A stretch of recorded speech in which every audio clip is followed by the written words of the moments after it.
Hi, welcome to another episode of Talkinfosec. My name is Clinton Walker, and today's guest is Colin Robbins from Nexor, and we'll be talking about the security in SMEs and if they've got the capability to manage cybersecurity within their business. Colin, welcome to the program, and just tell us a little bit about yourself and Nexor. Yeah, thank you, Clinton, and thank you for the invite to this talk. Yeah, so I'm, as you say, Colin Robbins. I've been working in the cybersecurity industry for a pretty long time now, and I currently lead the security consulting team at Nexor.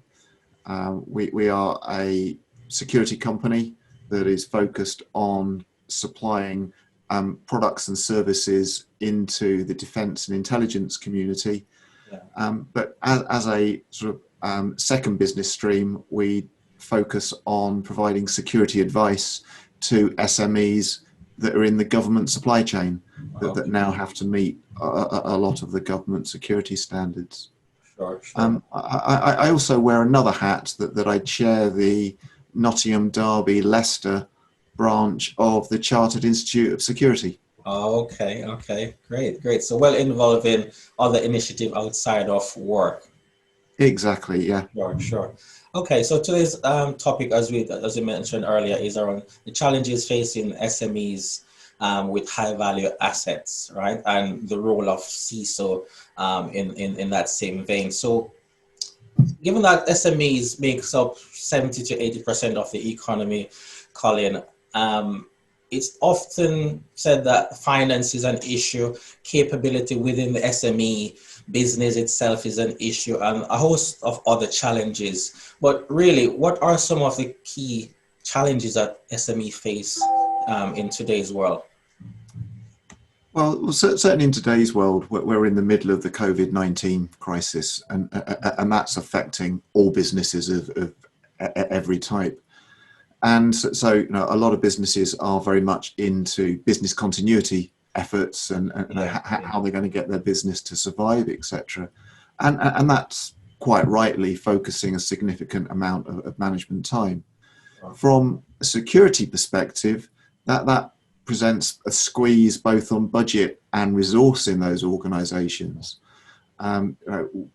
Business survival is absolutely where the boards will be focused, and this invisible thing of security just gets not forgotten about, but it's just lower down the priority stack right now. And that combined with a time where staff are a lot of organizations staff are working at home, which are contingencies those businesses may not have planned for. And so the business is looking at how does it re-engineer its processes and things like that to enable people to work from home. And again, security is just kind of, that's one of those barriers that kind of makes that a bit more difficult. True. So again, security is not getting ignored, but it's lower down the priority stack, or the IT teams are just running really, really fast to try and catch up. I think the flip side of that is it shouldn't all be doom and gloom either. That in the current crisis, some businesses are booming. That there are businesses that have got the right product in the right market at the right time, and those businesses are booming and they're taking on staff, but they have the same security challenges of how do I get those staff inducted into our security processes, rolled out to work at home with the appropriate security technologies. So one way or the other, whether it's your business is fighting for survival or booming, the IT department has got a whole new set of challenges to deal with limited resource. True, that's so true. And with added resources, they face fending off attacks as well and firefighting on top of that as well. So it's a crazy situation to be in. So having said that, given that some of them are booming and they're constantly firefighting, do you think they really accept and understand the gravity and magnitude of the risk that they face? Because there's one thing to be booming and your IT department is beavering away in the background, and then there's the other side where actually, are we really focusing on the risk? Or are we looking at the financial rewards from transactions and serving the customer? So I think in terms of risk, that there is certainly in a lot of SME organizations this area of complacency, that it won't happen to us. That you know, the attackers, you know, we've got nothing of value. Why would they attack us? True. And I think that largely comes from not really understanding the threat, and that they may not be targeting you, but you're still likely to get hit. True. And the example that I use is that, you know, the security attackers at the moment is kind of the equivalent of having an army of people walking down every single street in the country, trying every single car door handle. and if they find a car door that's open, they'll have a look inside, see what they can steal, or if they can't find something inside to steal, they'll take the car and try and sell it back to you through ransomware. True. So I think, yeah, there is this complacency, it won't happen to us, but they're not targeting those cars. It just happens that they found your car unlocked, and therefore they'll take whatever they can get their hands on. And I don't think SMEs understand that aspect of it. Okay. And as I said, you said they could sell back the car to you in a hypothetical format, or they use your network as additional resources to do DDoS on other companies as well. So it's not necessarily to take something off you or steal your data, but if you've got that network power and capacity, they can also use that as well to launch an attack on somebody else as well. That's right, and that's why we focused our services very much on the public sector supply chain, because the big organizations, okay, in this context, government, have realized that a lot of the threat actors are attacking the small companies and using them to leverage through their supply chain into the big companies. And so, yeah, there is an increased focus on SMEs now to, you know, you've got to start putting your security in order to become a member of our supply chain. Sure. And I think that's another area where SMEs are only just starting to understand that as these increased requirements come into public sector procurements. True. And that's something that we will potentially be looking at in the future in terms of supply chain security, because they're going to look at the least protected companies that you work with to kind of piggyback in, because they expect the large organization to have a lot of protection in place. Not always the case, but they're looking at the least path to get through to you. So if there's a third party that's insecure and they're providing service to you, that could be a path in which they actually get to infiltrate your organization. Yeah, but back to my analogy, if your car's open, they'll get inside that car and see where it drives them. Exactly. You know, they'll hide in the back and see where you take them. Exactly. So following from that, really, in terms of capabilities, do you think, in the context of SMEs and small businesses, do you think that most SMEs has the capability to actually defend themselves around cyber risks, or do you think that that's too expensive, or they have to outsource that? How does the capability fit in with the challenges that they face? So I think that largely depends on what sector the SME is in. Sure. So some sectors, the SME has a large technical team just because of the nature of the product or service they offer. True.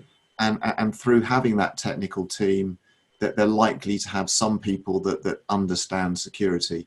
Yeah. They may not understand it in the depth that they need to, and that's kind of the one side of the danger, is that you have the technical people that know a bit, but they still see this security as a technical problem. They don't recognize that actually security is a business problem. Business, correct. And then you've got the other sort of type of SMEs where technology is not really a part of their business, and then there is that they really struggle to with internal resources to understand what to do about it. And one of the bizarre things is, if they go out to the market looking for advice, one of the challenges they face is not that there's no advice out there, but there's just too much advice.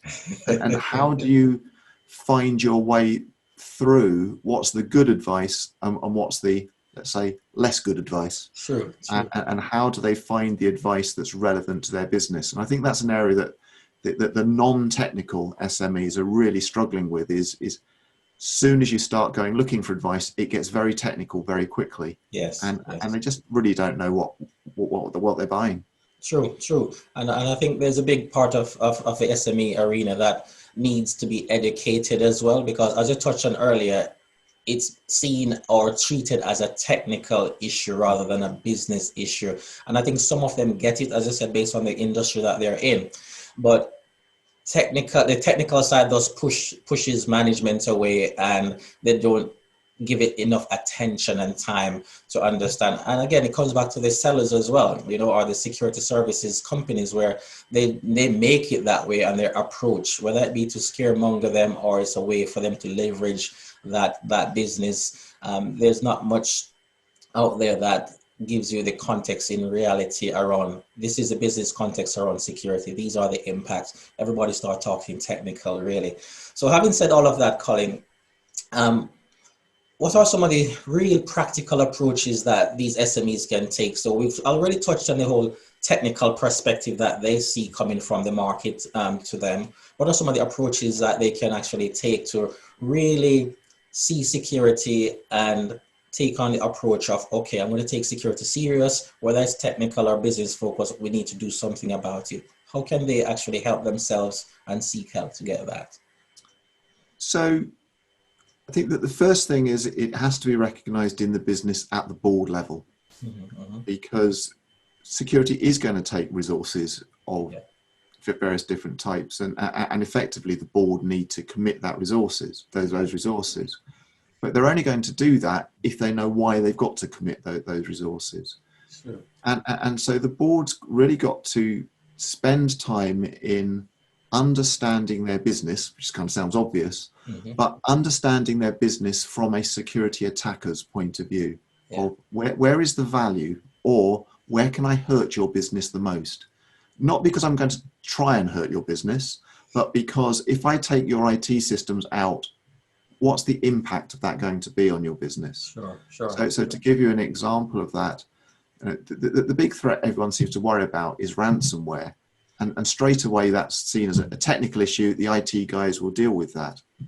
But I see that as a business issue, and something the board should be focusing on, because the board need to be thinking about, okay, whilst the IT guys are dealing with that, for the 1 or 2 weeks it's going to take them to sort this problem out, how do I keep my business running? How do I keep the money coming in? True. And I think that's where you've really got to get the boards engaged, because at that point, the boards can then take those risk decisions to say, well, you know what, if we are taken out for 2 weeks, the nature of our business, that's okay. We can revert to this manual process and carry on. Or, no, you know what, the nature of our business, that just is not acceptable. We need to provide better defenses and make sure that we can't be taken out for 2 weeks. Sure. So I think the first thing is it really has to come from the board level to set those parameters of what needs defending and what's acceptable in terms of, if an attack occurs, how quickly do I need to be able to recover my business? Sure. And following on from that then, Colin, you talk about what needs defending, because in the context of small businesses, some of them only see probably their laptop as the main thing and IT as the main asset that could impact their productivity. I mean, how would you start that process? I mean, from a gap analysis perspective, it's a case of looking at all the critical assets, where they're located, what are the likelihood of them being at threats, etc., and the business continuity planning. Give them some context, some small things that they can take away to focus on very quickly to identify these areas. Yeah, so I think you hit on the first part, which is identifying the assets. Now that doesn't need to be right down to every single computer in the business, but really at the system level of, we've got end user laptops, we've got some servers, we've got some cloud services. Oh, and we've got those really old machines over there in the corner that do this crucial piece of manufacturing for us. So it's really understand all of those different categories of asset in your business, Mm-hmm. and then understand how they're connected and understand the criticality of them to your business. Sure. And I think to sort of go back to your first question, a key part of doing that is the government's put a lot of effort into trying to help organizations with this. Mm-hmm. And they put this standard in place called Cyber Essentials. Sure. So that's really where I would advise the board to start, is to look at the Cyber Essentials standard, but please do not delegate it to an IT guy to say, go and fix this. True. As a board, treat this as a business process. Yes. And so I'll give you an example of that. One of the things the Cyber Essentials standard says is that all computers must be patched within 14 days. Now you can pass that to a technical guy and they'll try and do that. Yeah. But they'll not necessarily have the full business context. So we'll forget about the manufacturing systems over there in the corner that are a problem. But from a board perspective, you've asked the wrong question. The board perspective question is not have you patched them all, but have you put in place a process such that they will always be patched within 14 days? And can you show me through my board governance processes that you're achieving that? Correct. So it's not just doing it, but it's making sure it's done in a repeatable way that the board can have confidence that it's working. Definitely. Some great points there. And again, I think Cyber Essentials is something for small businesses that we will explore in another episode as well, to go a bit deeper into that and help SMEs understand the nitty-gritty nuts and bolts as to how to really manage that process and maintain it so that it gives them maximum value. So we've touched on a lot of areas there, and one of the aspect that we touched on was going out to suppliers or going to the market, and there are a lot of noise out there in terms of what the market can push back to the company. In terms of having a CISO, a Chief Information Security Officer, from an SME context, do you think that's applicable, and what value can they bring to an SME? Because the CISO role is relatively new, and not even huge organizations nowadays, some of them, really has a CISO. They almost like they delegate that to the Chief Technical Officer or some other operations director. So is it too much to ask for an SME to have a CISO in place, and what value can a CISO bring to the SMEs? Sure. So you're absolutely right. So CISO is a role that large organizations are now starting to look at, and a lot of them have those in place or looking at how they do that. Yeah. And the role is very much someone that works at the board level and understands the business, but is also understands the security side, but is able to talk to the board about security in board business language. Yeah. And their role is then to take that and translate that back into the processes and technology that need to be implemented to provide security. The challenges that SMEs face is that that's not a full-time role in their business. Sure. Or if it is a full-time role, it can be a very expensive one. So it needs to be, a business where security is absolutely paramount, which from SMEs, there's generally very few in that camp. So that's why I think that there's a sort of new type of a CISO that's been coming to the market over the last year or so, called the virtual CISO. Yeah. And they're typically provided by managed services companies or consulting organizations who provide the CISO expertise and capability, but provide it to you on a part-time basis, 1 or 2 days a month, or 1 or 2 days a quarter, depending on exactly what you require. And their role is to really work with the board and gain that understanding of the business, and then provide that security advice into the board as to what they need to do in terms of building a security improvement program. Sure. And the CISO might then be the person held accountable for the delivery of that program. Not necessarily doing all the work, that's got to find the right people in internal and external resources to do that, but held accountable for implementing that improvement program. Sure. Okay. Because I know that a lot of SMEs out there will see the title CISO, Chief Information Security Officer. That's for large companies. It's not for me. We can't afford it. So it's really great that there's that other angle to it where it's almost like an on-demand pieces of workloads and work packages, or it's a long-term engagement. As you said, it's a few days a month, for example. And I know yourself as a company, Nextdoor, offer that services as well. So SMEs out there that are listening to this and watching this, if you've got any questions, reach out to us and reach out to Nextdoor for sure. And it's a great value to have on your team and give assurances to your suppliers as well as your partners as well, that you're taking security seriously as well. In closing then, Colin, what are some of the top tips that you can leave now for some of our listeners out there, in terms of they've got an SME, they don't know where to start, and they don't know where to start with their data in terms of understanding the data that they actually hold and process? So I think one of the themes of our chat here has been that security starts from the board. Yeah. And so that's the number one top tip is it needs to start at that level, and you need to find a sponsor at that level.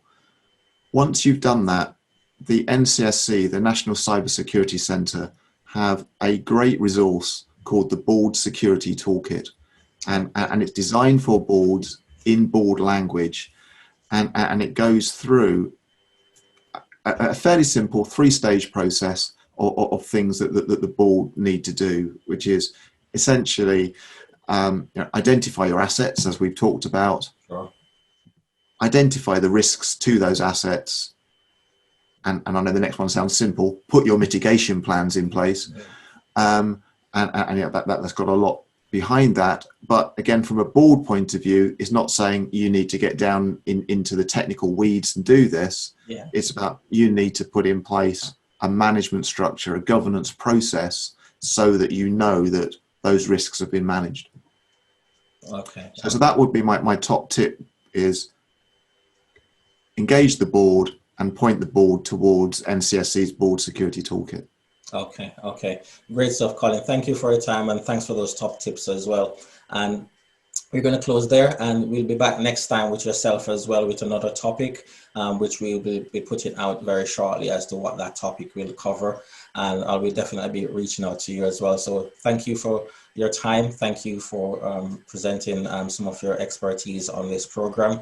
And for our listeners out there, you can watch us on Google Cast, Overcast, Spotify, Radio Republic, and on YouTube. Thank you for watching, and you've been watching Talk InfoSec with myself, Clinton Walker, and today's guest is Colin Robbins from Nextdoor. Thank you very much. See you soon.